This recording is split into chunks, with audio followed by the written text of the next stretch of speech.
I think you see the gap is very large. If we are in fact being penetrated by a non-human intelligence that presumably somehow, perhaps not physically, but perhaps physically, can cross from star to star, then we are dealing with something vastly more sophisticated than ourselves. That's just given at the get-go. Well, if it's vastly more advanced than we are, then DNA sequencing, complete understanding of the molecular genesis of thought, so forth and so on, would be no problem for that level of technical sophistication. You would also like to think that ethics and good taste would keep pace with this evolutionary process. So to my mind, the idea of fleets of alien spacecraft filling the skies of Earth, that's as unsubtle as kicking down somebody's front door with an M1 tank to announce, "We're here." I don't think you would do it that way.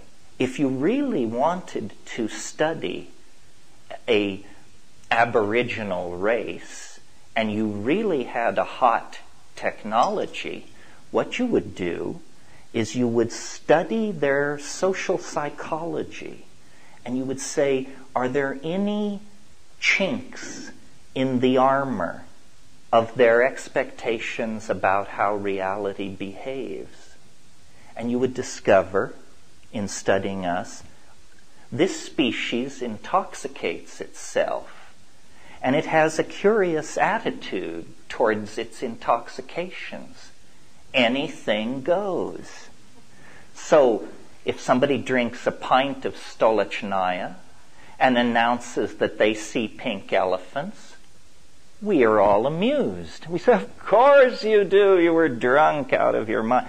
Isn't it obvious that an alien would hide its presence in an intoxication?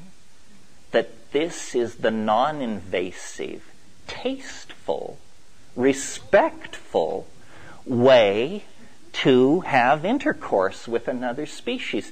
You say, you put yourself into a plant. You put a barcode into a molecule. Then the shaman intoxicates himself and he says, aha, it's an ancestor spirit, or it's the soul of the plant. But whatever it is, it's giving me good information. It's telling me where the reindeer went. It's telling me what the weather will be next week. It's telling me who stole the goose, and it's telling me who slept with who, and it's telling me who among the ill members of my tribe will live and who will die. And with that information, I can make a political career as a healer. So you see, the extraterrestrial is a mean trader. The extraterrestrial is trading data. Giving data, maybe. But I think trading, because it's taking something away. So first it tells you where the reindeer have gone and who's sleeping with who. Later it suggests things like alphabets. Later still it suggests things like the calculus. Do you see where it's leading? All of human history is the signifier of the presence of the alien. Human history is what happens to an advanced animal species when it is interpenetrated on a scale of 1,000,000 years by a mind in another dimension.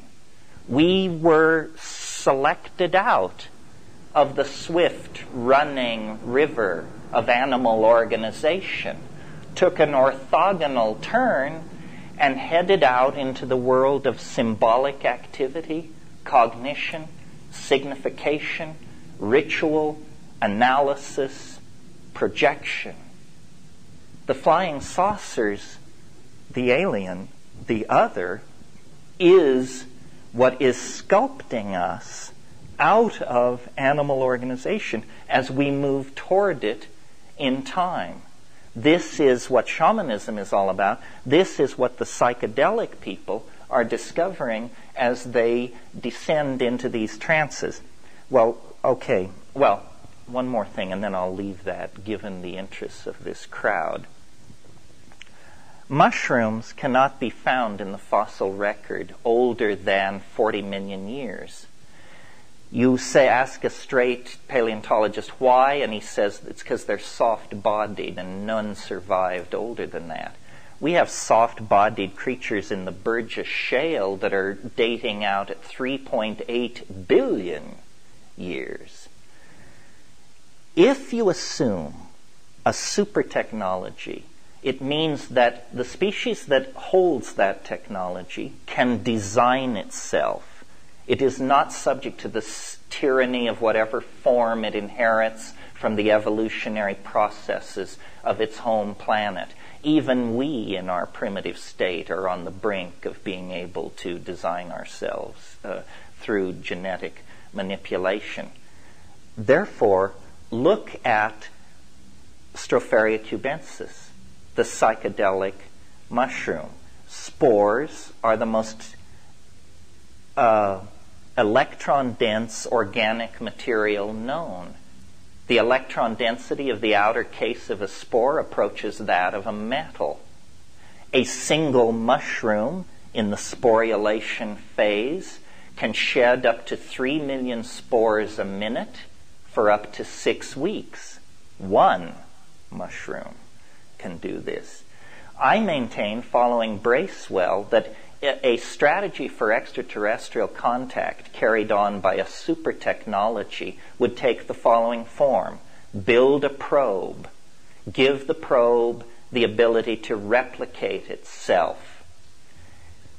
Start these probes out from your home planet, and at every half AU or something, the probe replicates, so that the volume of probes stays constant as the volume of space increases. If you're carrying out an exhaustive search of the galaxy for life, it's very hard to imagine a civilization that could visit every star and monitor every star over long periods of time. A much more efficient strategy would be the phone home strategy. You send essentially a credit card which says, if you get this message, call the enclosed toll-free number and immediately report your location. We will come at that point. That's, I think, what's going on. Human history is the effort to phone home. Human history is the effort to decode a message in the terrestrial environment of this planet that shamans and dreamers and mystics, and let's throw in a few schizophrenics and out-and-out screwballs, have been accessing for millennia. And it's not new. It's very, very old. And it cannot be without significance that the Mayan civilization, which used these mushrooms, became obsessed with 2012 AD. I, who am absolutely phobic of obsessions in all forms, am myself obsessed by December 21st, 2012 AD. That's the bottom line of the barcode. And my notion of what's going on in the informational phase space of contemporary existence is that we are under the influence of a kind of attractor. This is this thing I mentioned which seized hold of us as a higher animal and steered us toward language, ritual, religion, the calculus, so forth and so on. This attractor is literally sucking the world of three-dimensional space and time into itself. This is what history is. History is biological time turning into some other kind of time. History is speeding up as we approach the omega point.